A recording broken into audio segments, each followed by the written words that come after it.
નમસ્કાર, આપ જોઈ રહ્યા છો spark today news. Ankleshwar GIDC ખાતે મહિલાઓના સ્વાવલંબનને પ્રોત્સાહન આપતો વિશેષ કાર્યક્રમ યોજાયો। જૈન તેરાપંથ મહિલા મંડળ દ્વારા શ્રી ઉત્સવ એક કદમ સ્વાવલંબન તરફ કાર્યક્રમનું આયોજન કરવામાં આવ્યું। આ કાર્યક્રમમાં ગૃહ ઉદ્યોગ સાથે જોડાયેલી મહિલાઓએ પોતાની અંદરની પ્રતિભા અને કૌશલ્યને રજૂ કરતા વિવિધ સ્ટોલ લગાવ્યા।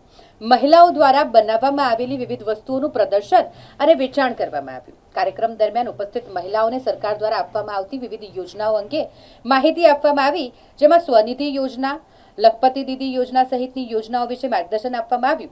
મહિલાઓને પોતાના પગ પર ઊભા રહેવા, નવા ગૃહ ઉદ્યોગ શરૂ કરવા અને આત્મનિર્ભર બનવા માટે પ્રેરણા આપવામાં આવી।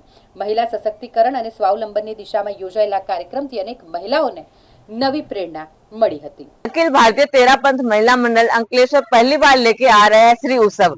सभी महिलाओं को निवेदन है कि ज्यादा से ज्यादा संख्या में इधर आए और विजिट करें। हम जीआईडीसी अंकलेश्वर की उन महिलाओं को प्रमोट कर रहे हैं जो घर से काम कर रही है और जो एक कदम स्वावलंबन की ओर है। ये तो सभी से निवेदन है कि ज्यादा से ज्यादा संख्या में पधारे और इस कार्यक्रम को सफल बनाए। जतन हाटा, अध्यक्ष तेरापंथ महिला मंडल अंकलेश्वर जैन तेरापंथ महिला मंडल द्वारा आज रोज श्री उत्सव एक कदम स्वावलंबन की ओर નું આયોજન કરવામાં આવ્યું। આ કાર્યક્રમમાં ગૃહ ઉદ્યોગ કરતી મહિલાઓએ પોતપોતાના માં જે આવડત રહેલી છે તેના સ્ટોલ લગાવવામાં આવ્યા। આ કાર્યક્રમમાં ઉપસ્થિત રહી મહિલાઓને સરકાર દ્વારા આપવામાં આવતી વિવિધ યોજનાઓ વિશે માહિતી આપી, જેમ કે સ્વનિધિ યોજના, લખપતિ દીદી યોજના અને મહિલાઓને આવા વિવિધ ગૃહ ઉદ્યોગ શરૂ કરવા માટે પ્રેરણા આપી। અસ્તુ ભારત માતા કી જય। જય જય ગરવી ગુજરાત।